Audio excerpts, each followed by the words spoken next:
All right, I'm in Ephesians chapter 4, and I'm going to be spending some time in verse 26 talking about the subject of anger.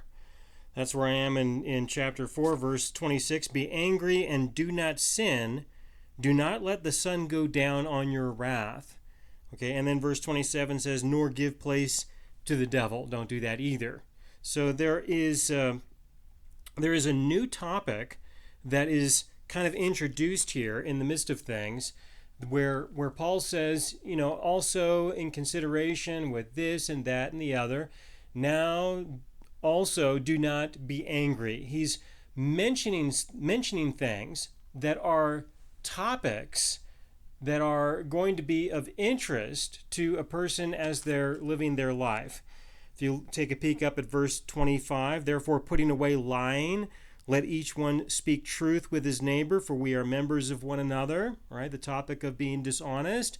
I was explaining this in the previous message. And then a new topic, be angry and do not sin. All right, that could be two different subjects of anger and then our response to being violated by somebody else. I'll spend some time talking about that in a moment. The idea of not letting the sun go down on your wrath, which in a sense just simply means resolve the issue within a reasonable amount of time. Okay, now the premise for this, the foundation for this, I believe starts in verse 17. And so I'm going to start there and just kind of review some of these issues that lead up to the idea that is presented in verse 26 with the subject of anger.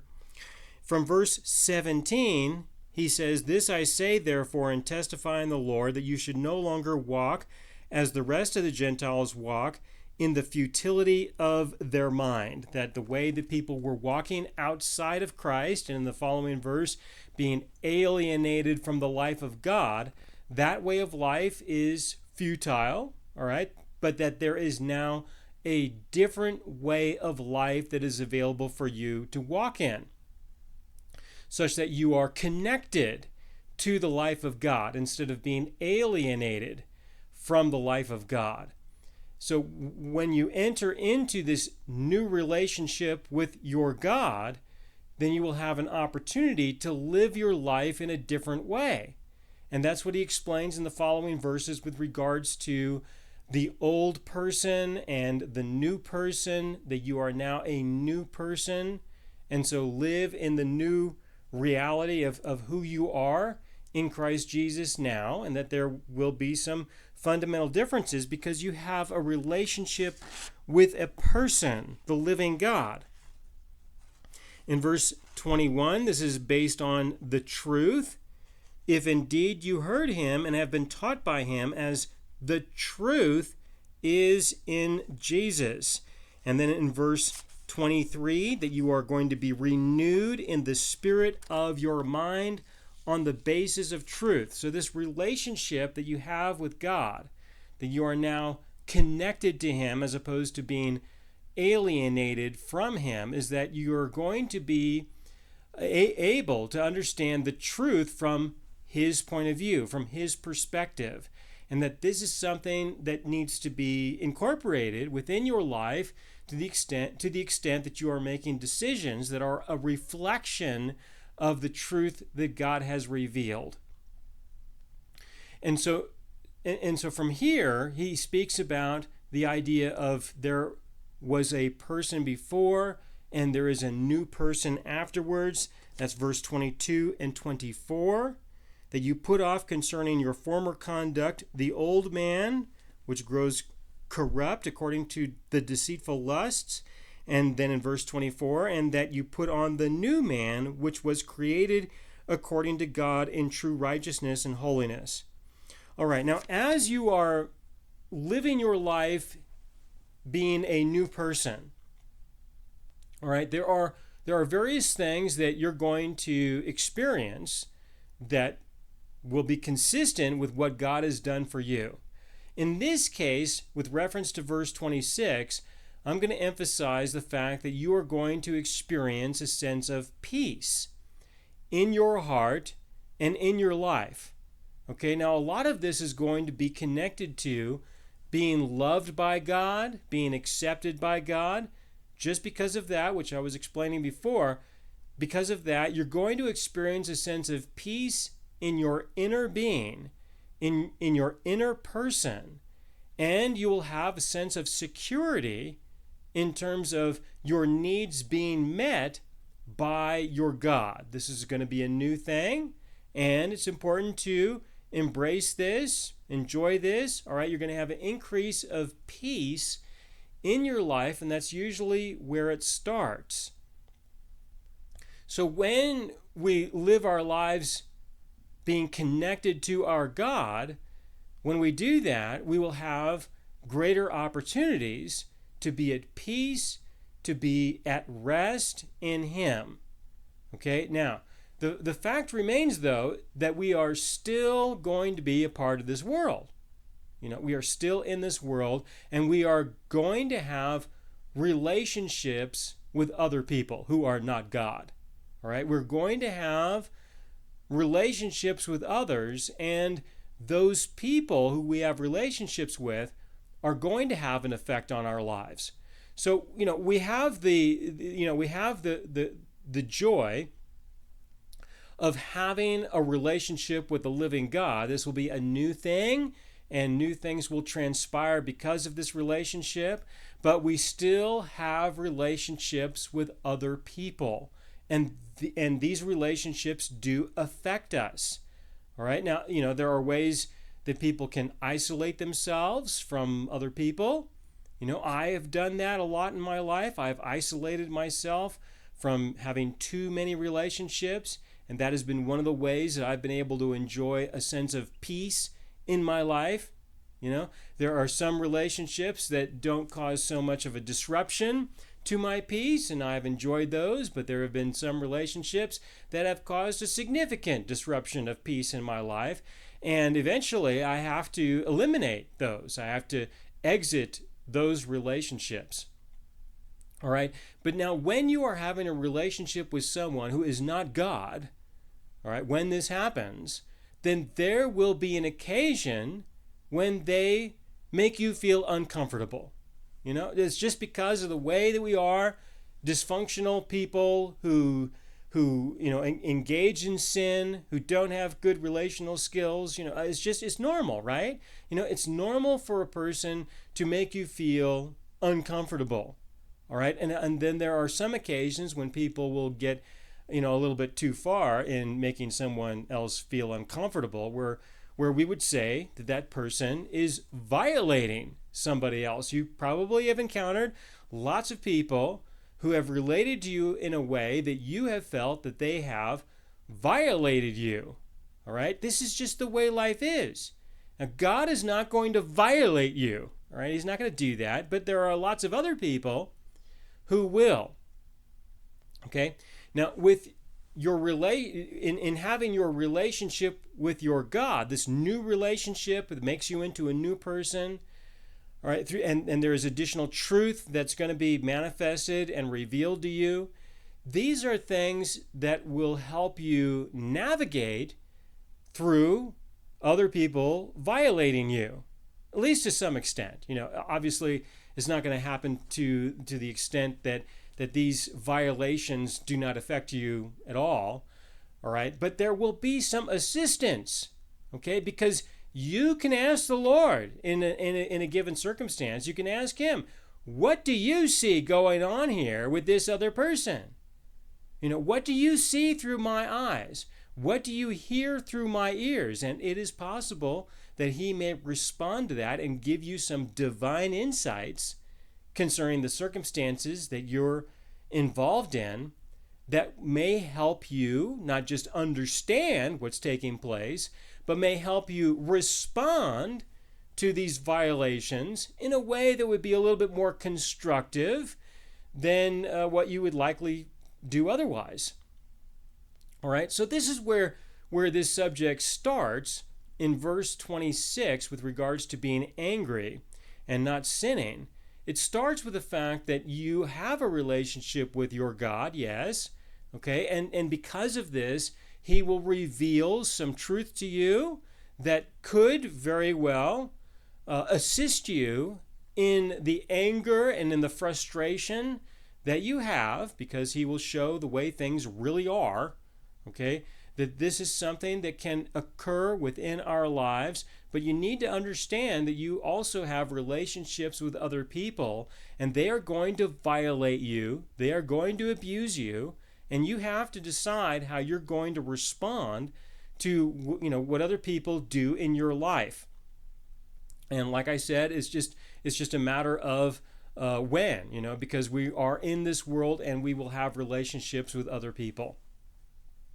All right, so now in verse 26, he says, "Be angry and do not sin." Now, the first topic I'd like to address is the issue of anger itself, okay?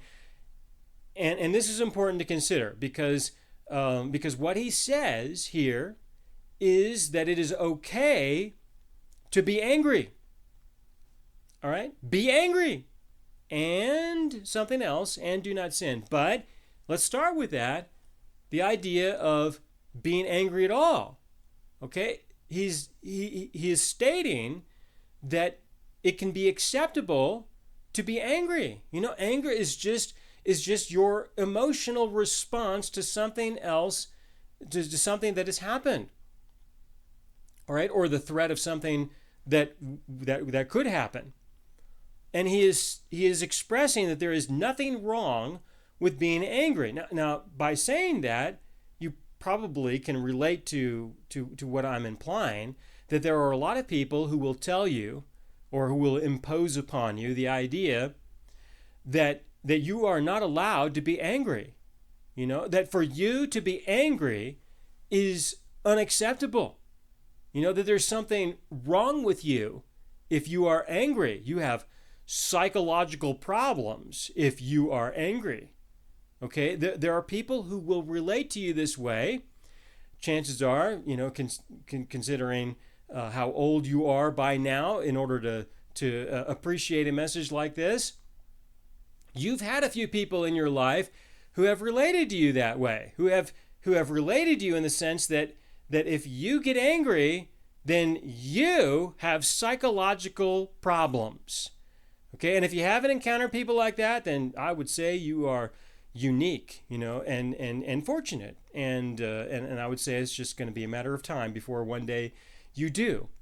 Okay, and this comes from an attitude of an abuser. All right, there are people who are just simply abusive towards other people, and this is one of the ways that they are abusive, is that they will intentionally cause you harm in some way that will make you angry, and then they follow it up with this attitude of how dare you be angry. Okay? That you are not willing to tolerate their disrespectful and abusive behavior. That there's something wrong with you because you're not willing to tolerate these violations that are being done to you, whatever they may be, that are making you angry. All right? This is normal, okay? And it's normal from people who cause harm to others just because they enjoy doing that, or they may find ways of benefiting from that. And they follow it up with additional abusive behavior by saying that there's something wrong with you, and that you're now the problem because you're angry. Who cares about the violation? You're angry, and so you have psychological problems. And this is an abusive style. All right, this is a way that people abuse other people in relationships. When you encounter something like this, I'll tell you from my experience, because I've experienced this a lot from a lot of people. Okay, from what I can tell, there's only one solution to a situation like this, and that is to exit the relationship. Okay, there is no other solution. I mean, there are times when people will respond to something like this in a way that they're going to cause harm to the other person. If you make someone angry, they might respond by trying to cause harm to you. Okay, there may be a form of revenge behind that, or it could just be their response where they're trying to defend themselves from how you have made them feel. And so the response to the violation can very well be sin. But it doesn't always mean that if you respond to the violation that it is sin. Just being angry is a response, but you don't have to do additional things to cause harm to that person. Now, that person will say that just the fact that you're angry is causing harm, and that is abusive. All right, it's just simply abusive. For a person to say that someone else can't be angry with them is abusive. There's no way to work through that. There's no way to resolve that. You have to, if someone is relating to you this way, you have to exit this relationship and have nothing to do with this person ever again. All right, because you could try, give it a try and mention to them that that this is not, this is not appropriate. That the way that they're relating to you is something that needs to be different. They need to make a change. You go ahead and give it a try, and you'll find that it's just not going to happen. Okay, I mean, this kind of stuff doesn't take place.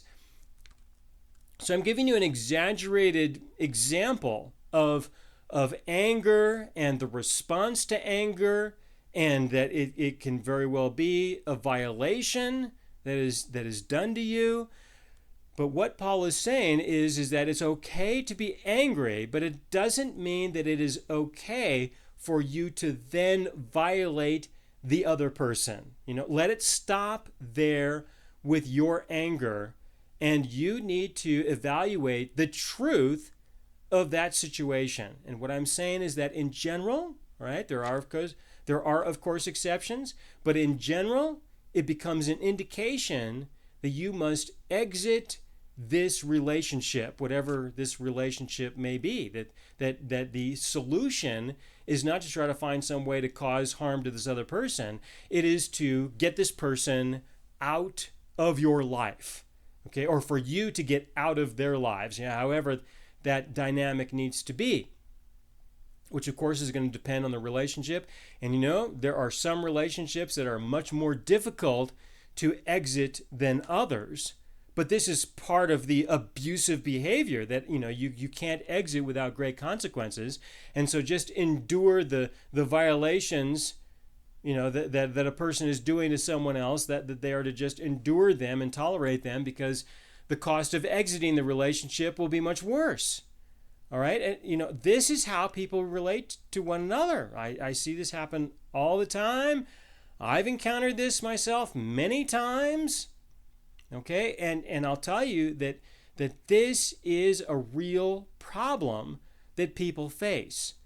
Why? And this is why I believe Paul would feel very comfortable in mentioning this, because it's something that has gone on ever since. The people have had relationships with one another. It is part of the nature of humanity. Okay, and to be in touch with this and to respond appropriately. Okay, and to do that, you'll need to identify the truth of the situation, whatever that truth is. It will help you to understand how and why the relationship has already changed. It has ended. You need just simply need to accept the reality that there is no healthy relationship going on and exit. All right. So, he says it's perfectly fine to be angry, just don't respond in a way that's going to then violate somebody else. That's not going to be a good solution to the problem at hand. Okay, you have been violated, let it stop there and make your corrections as you need to, so that this other person doesn't have access to you to violate you anymore. That's the decision that has to be made. Okay, now let me talk a little bit more about anger in and of itself and what the real root cause is of this emotional feeling of anger, because this will help you to assess what is the truth of the situation. Okay, I have found that the real root cause behind anger, which is fine. It's okay to be angry. Okay, as he says, be angry. Just don't sin in your anger. The real root cause behind this is fear. Okay, it is fear that causes anger. All right, and you'll be able to identify this. You'll understand this. When you encounter a situation and you are angry, ask yourself the question, what is it that I am afraid of? All right, and when you answer the question of what you are afraid of, then there can be a resolution to anger, much faster than there would be otherwise, much more constructively. You just need to identify what is it that has frightened you, okay? Now, when somebody violates you, obviously you are afraid that that person is going to violate you again, or you are going to be afraid of the consequences of the decisions that this person made, or because of the things that they said, the things that they did. There will be consequences, and you now get to experience the fear of the consequences that you're going to have to deal with, that you're going to endure, that you're going to suffer because of the behavior of somebody else. All right? These are real issues in life. When we have relationships with other people, there will always be some kind of consequence related to that, and many of these can be quite scary. All right? So it's being afraid that is the root of anger. Anger is the response to fear, which is fear is the response to a violation that has been committed against you. Okay, so someone is going to violate you, they're going to scare you, and you're going to get angry. That's how it goes. Or you're going to think of a situation or a potential situation that could occur that may not have happened at all, may not have happened yet, and you'll start feeling angry, because of the consequences related to that. Our emotions cannot tell the difference between past, present, and future, with things that happened long ago or things that may happen in the future. If you were to take a moment and think about a situation when you were angry, and think about what were the things that frightened you, that inspired you to be angry, those emotions can start to surface as if those things were happening right now.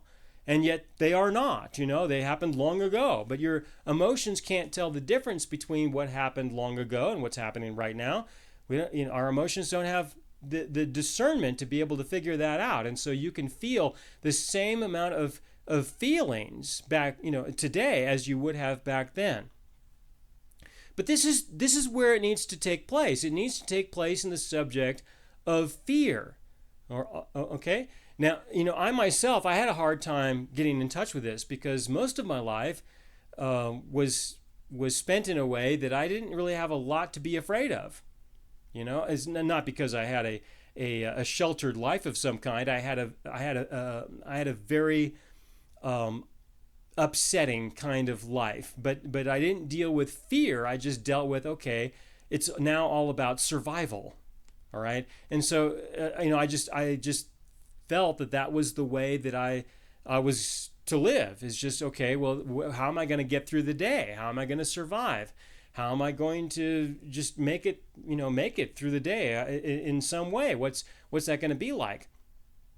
So there wasn't a lot of fear. It was just a matter of practicality more than anything. The relationships that I had with other people were not very involved. Most all the people that I experienced in my life, especially as I was growing up in my early years, they related to me as if I was just simply defective and unlovable. And so, so there's not much of a relationship going on. And because of that, there wasn't a lot of opportunities for for direct violations. There wasn't a lot for me to be afraid of. I was just completely on my own. So that was something that I experienced, and then later in life, as I started to have close relationships with other people, I started to discover that I was being angry. And this was a new thing for me to deal with, was to deal with the revelation that there would be something that would frighten me. That was a new thing when I was in my 20s and 30s and 40s.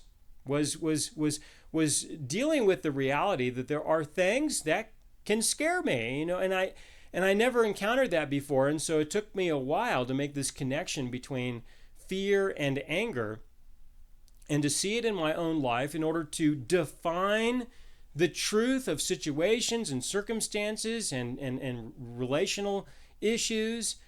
Once I was able to identify the fact that there was something that frightened me, it did help me understand and work through the issues related to anger in a way that I could not have considered before, because I could not consider the option of being afraid. That to me just simply was not really an option. It's just a matter of, how am I going to survive? How am I going to endure? And what am I going to do next? Those were the kinds of things that I was accustomed to, and so this was a new issue. When I was able to understand the fear issue, that was the root cause of anger, then it was much easier for me to navigate through the anger that I was experiencing. And I could see, what was going on. I could have a greater understanding of what was happening. And so I would not respond by violating the other person, as a defensive mechanism, which is what most of that is. It's a way of defending ourselves, a form of defensiveness against being violated and abused. And so, so I would have a little bit more freedom from responding that way. Okay, now, when incorporating the understanding of fear and the truth, whatever that is in the circumstance that is making you angry, when you're able to understand all of these things, then it enables you to resolve these issues much faster. Okay? Otherwise, sometimes these issues are never really resolved. You just have to wait long enough to get on with other things in life and continue and leave those things unresolved. Okay?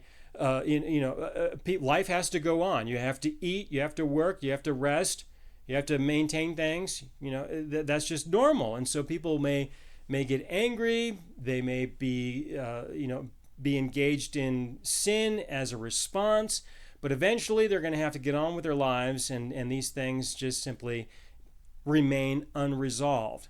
But when you understand the issues related to truth and fear, then there is an opportunity to find a resolution to an extent.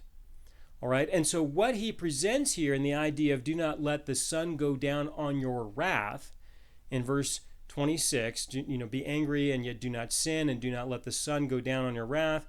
That means that you will be able to resolve these issues within a certain amount of time, as in before the sun goes down, as in before the day is over. Before the day is over, resolve these issues so that you can get on with your life for the next day. But the resolution of these issues will be found in the revelation of the truth and in understanding the issues related to fear. When those things are worked through, then it'll be easier to have a resolution. Okay, now it doesn't mean that the person who violated you will stop violating you. It doesn't mean that whatever made you angry goes away. Okay, it doesn't mean that. It just means that the day is over and tomorrow is going to be another day. Okay, now as I explained earlier, if a person is abusing you, you can expect they're going to do it the next day. All right, if they violate you and you express anger for being violated. And then they say you have psychological problems for being angry that they violated you. Okay, which is normal. All right, this is not going to go away. To them, that's a solution. They can abuse you as much as they would like, and there is nothing you can do about it. If you dare do anything, well then, you are evil. Okay, this is going to happen the next day or a week later or a month later. All right, it's going to happen again because this is the way that person believes that you are to relate to them and they are to relate to you. To them, this is acceptable. Okay, this is not going to work for very long. Eventually, the stress of having this person in your life is going to become so great that you will have to exit the relationship. There will be an end of this relationship, and so do it as soon as possible and just get it over with. That's the only solution to a situation as I am describing. Okay, now, like I said, this is an exaggerated example. There are many situations that are not, not as abusive as that, and we can still be angry, but we can still resolve these issues before our day is over, especially if we can have some revelation of the truth of the situation, and we can address the issues related to fear, and we can perhaps think about how we may respond in a way that's not violating other people, but that we can find a response that will help resolve the issues that we are afraid of or the consequences. Okay, we can know what are we going to do in response to this that does not involve committing sin against somebody else, but that will adjust our lives in a way that we can remove ourselves from being continuously abused. All right? So that's a lot to say about fear and anger, and so I'm gonna pause here, and then he gets into a new subject of giving place to the devil. That's a whole different thing from what I can tell. I mean, I understand there are ways that people can make connections between the two, and I won't take that away. It's just that to me, it's a bigger topic than just a response to anger. So for those of you who are using this for your small groups, I got a question that can facilitate some conversation. What do you think about asking what someone is afraid of when they are angry? All right, I mean, what do you think about that? Asking the question, what are you afraid of when someone is angry? What do you think about that? And can you relate to that? Can that perhaps give you some additional insights into experiences you've had yourself in the past? And I'll continue into giving place to the devil in the next message. Thanks.